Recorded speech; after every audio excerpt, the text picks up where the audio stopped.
The valet barely looked at me as he took my keys. Perhaps it was the modest sedan, or maybe the way I clutched the gift like it was something breakable. Either way, I didn't belong. Not here. Not tonight. The entrance to the Fairmount Hotel's grand ballroom shimmered with fairy lights, and guests swept past me in tailored suits and sequined dresses.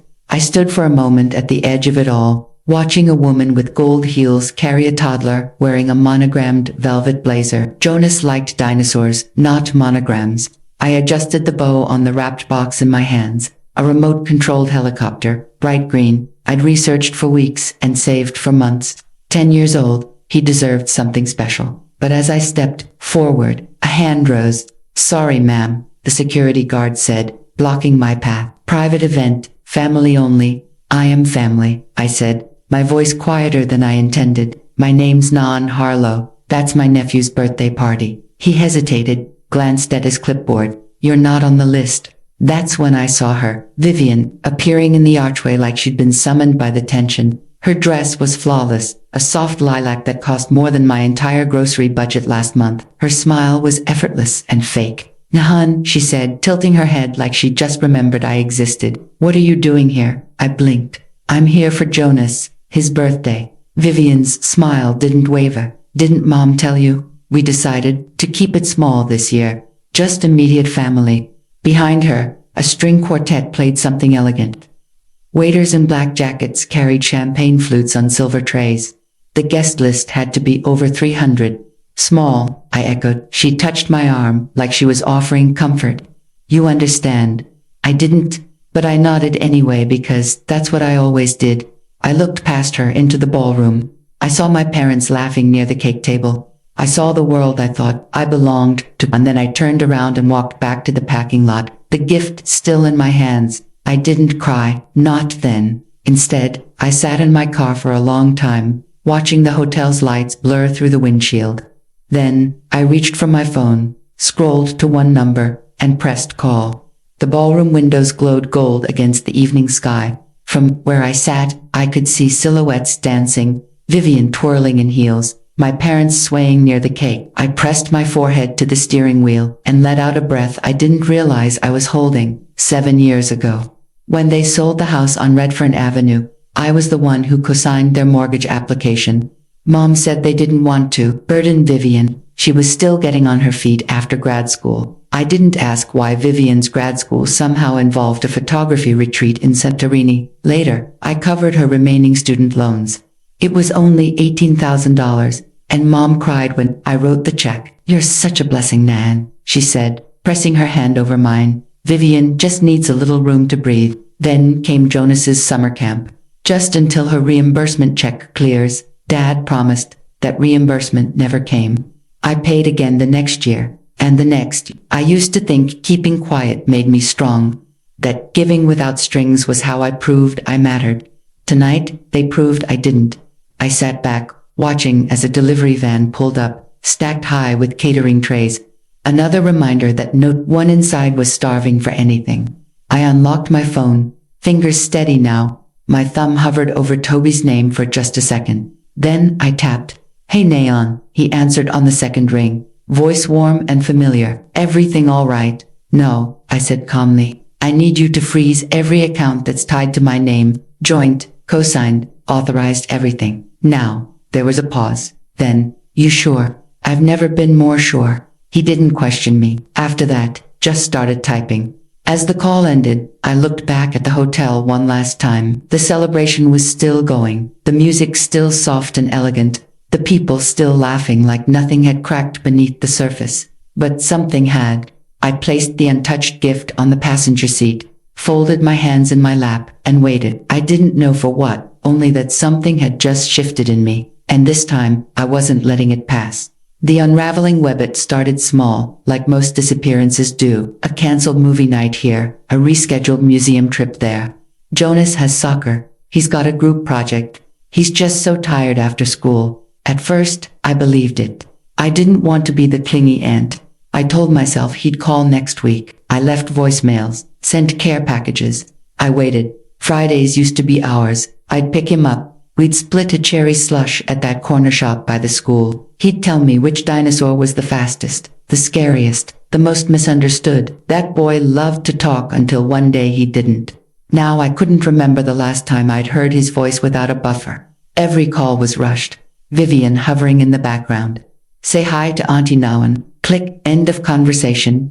After the putty, something gnawed at me louder than the silence between us. I logged into my online banking portal and began checking linked accounts. What started as curiosity turned into nausea. There were 3 credit cards I'd forgotten even existed, cards I'd opened years ago to help build Vivian's credit. All still active, all recently used. One had a $3,000 charge from a boutique hotel in Napa. Another showed monthly payments to a luxury gym. The third, a home decor retailer with prices high enough to make me blink twice. Then I found the loan. A personal line opened 2 years ago using my name as cost $42,000 and climbing. It didn't make sense. I hadn't seen any of this. No alerts, no requests. But then I remembered the forwarded mail, the time Vivian offered to handle the paperwork for Mom's insurance renewal, the way she insisted on helping me simplify my accounts. My generosity had been converted into collateral, my silence into access. She didn't just cut me out. She replaced me with a signature. I stared at the spreadsheet I'd started building, itemizing every transaction, every login I hadn't made. The numbers didn't lie, and neither did the dates. My trust wasn't just misplaced, it had been monetized. I picked up my phone again. This time, it wasn't Toby I needed to call. It was Claire. The confrontation by morning. I had 11 missed calls, 8 from Vivian, 2 from my mother, and 1 from a number I didn't recognize, but could guess. I let everyone go to voicemail. My coffee had already gone cold by the time my phone rang again, and this time, I picked up. What the hell is wrong with you? Vivian didn't wait for a greeting. Her voice was shrill with panic. Do you realize what you've done? You embarrassed me in front of everyone. My cards were declined. The caterer threatened to call the cops. I kept my tone flat. Sounds like a memorable party. Don't play coy, Nawan. This was Jonas's day. And you ruined it. I wasn't invited, remember, I said, standing at the kitchen counter. Apparently, I'm not close enough family to stand in the same room, but I was close enough to bankroll it. Vivian went silent for a beat. Then, you've always been dramatic, and you've always been entitled. You're going to destroy this family over money. No, I said calmly. You already did that when you started treating me like a credit line instead of a person. Another pause. We needed help. You forged my name. We didn't forge anything. I have bank records. Vivian, I have dates, signatures, charges, accounts. You used my identity to take out loans and open cards you never intended to pay off. She didn't deny it. I took a breath. Now you know what it feels like to be erased. The line went dead. I didn't feel vindicated. Not yet. I wasn't after vengeance. I was after a boundary, one that should have existed years ago. I reached for the folder I'd started the night before, the one filled with statements, screenshots, and emails. Then I pulled out the business card I hadn't used since Dad's first heart scare 5 years ago. Claire Devlin, Family Law. She picked up on the second ring. Nawan, been a while. I need your help, I said. How bad is it? $87,000 and counting. And I want it back. Claire didn't gasp. She didn't offer sympathy. She just said, come in tomorrow. Bring everything. After I hung up, I returned to the table and slid the gift for Jonas back into the closet. Not because he didn't deserve it, but because the next time I gave him something, it was going to be on my terms. Claire didn't blink as she flipped through the folders. Page after page, transaction after transaction, every signature, every login, timestamp, every line of credit attached to my name, but never touched by my hands. She's good, Claire said, flatly, tapping one of the forged authorization forms, but not good enough. The handwriting doesn't match your legal signature, not even close. She laid out a clean sheet of paper. So, here's what we do. Demand letter, full restitution, principal and interest, legal fees, termination of all joint or co-signed financial ties, and something else. I looked up. Visitation, Claire said, with Jonas. We'll file for court-protected access if they try to block you again. I exhaled slowly. That's all I want. No, Claire said, looking me square in the eyes. It's not all you want, but it's what you'll ask for. The rest will come. By the time I left her office, the letter was in motion. Certified mail, signature, required. Vivian wouldn't be able to pretend she hadn't received it. Later that evening, I got the call I'd been expecting. Not from Vivian this time, but from my father. Your mother's upset, he said, voice heavy with disappointment. She thinks you're being unfair. She hasn't said a word to me. She's hurt. He sighed.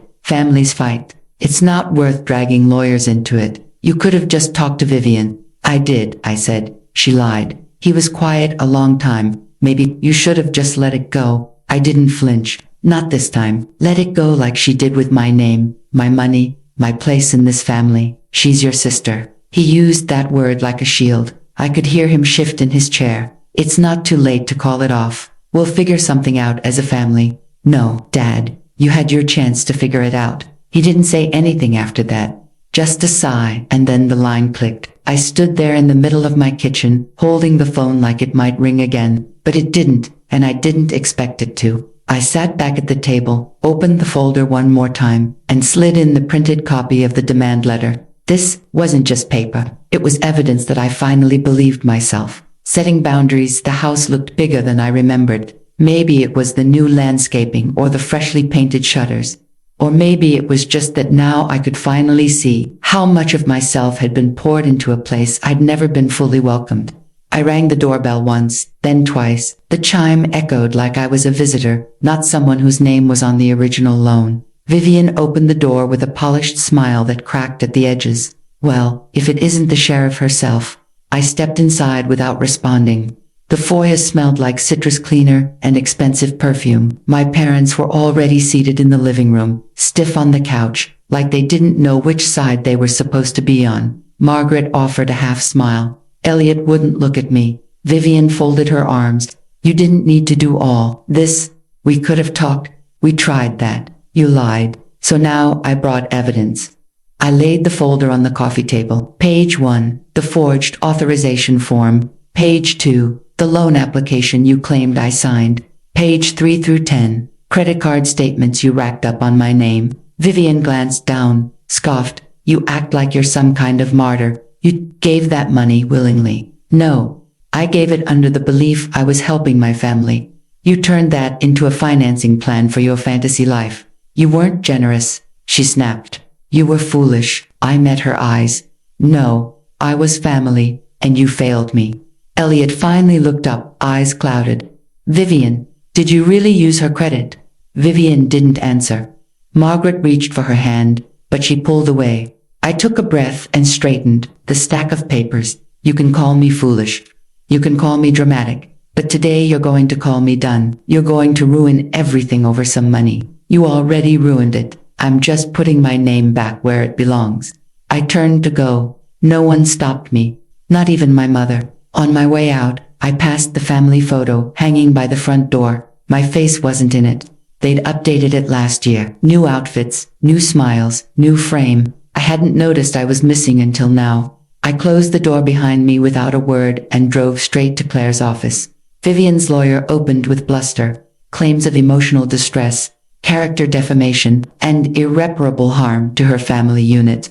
Claire listened without interrupting, then calmly slid 2 folders across the table. These are credit applications using my client's name, forged signatures, and over $87,000 in unauthorized debt. She said, if you'd like to proceed with a countersuit, we'll respond with charges of financial fraud, identity theft, and potential elder abuse. The silence on their side of the room was immediate. By the end of the week, the judge had issued orders, freezing all remaining lines of credit Vivian had access to, including the ones she hadn't disclosed. Claire found them. She always did. The part no one expected was what came next. The court had requested a full financial assessment of Vivian's household to evaluate Jonas's stability. Receipts, statements, proof of expenses. Vivian submitted salon bills, a luxury spa membership, and a lease for a car that cost more than my entire annual salary. What she didn't provide was a single invoice for Jonas's school clothes or care.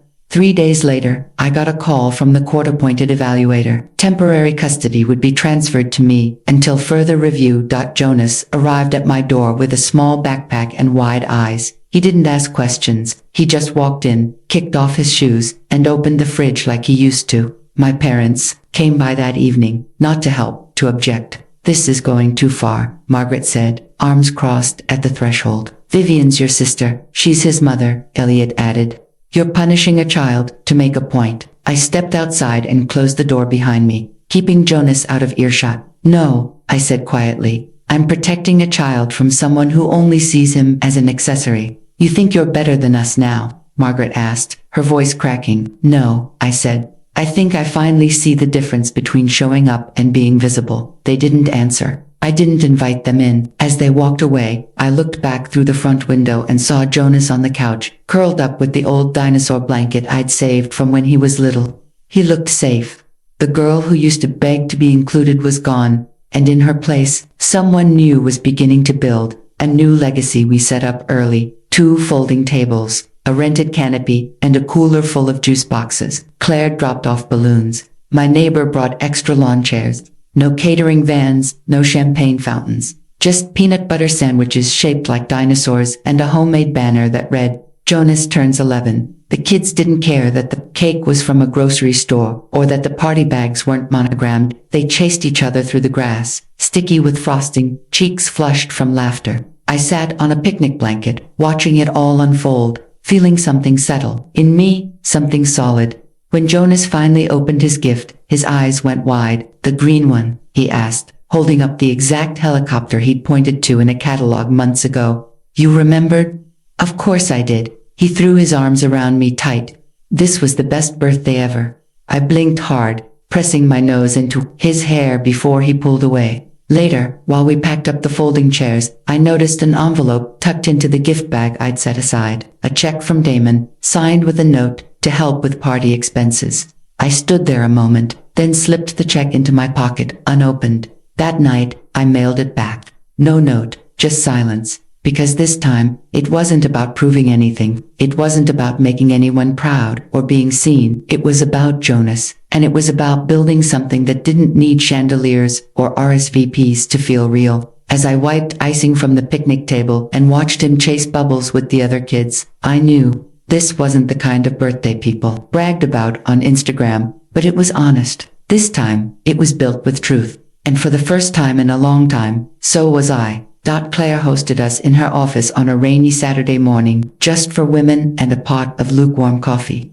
No drama, no press, no one taking notes, just space to breathe. Ruth had been financially drained by her adult son's business ventures. Alina had co-signed for a niece's education loan that turned into 3 credit cards and 2 eviction notices. We shared stories like stitching old seams slowly, carefully, without shame. I kept thinking if I gave enough, Ruth said, they'd finally see me as more than what I gave. I nodded, knowing that ache. But they didn't, Alina added, until I stopped giving. We weren't bitter. We weren't broken. We were just done being erased. Jonas now came every other weekend. Legally guaranteed. He brought his favorite cereal and left socks in my dryer. We baked. We played cards.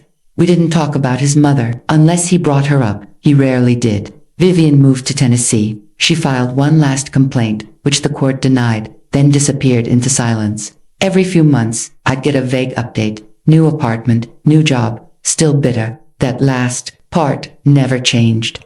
But today, I was barefoot in the yard, sipping tea, while Jonas ran full speed across the grass, his laughter rising like it used to when he was small. We're not rebuilding the old version, I said aloud, mostly to myself. We're starting something better. Not perfect, not polished, but better. Because sometimes the legacy you inherit isn't love, it's silence. And sometimes the most powerful legacy you leave is boundaries.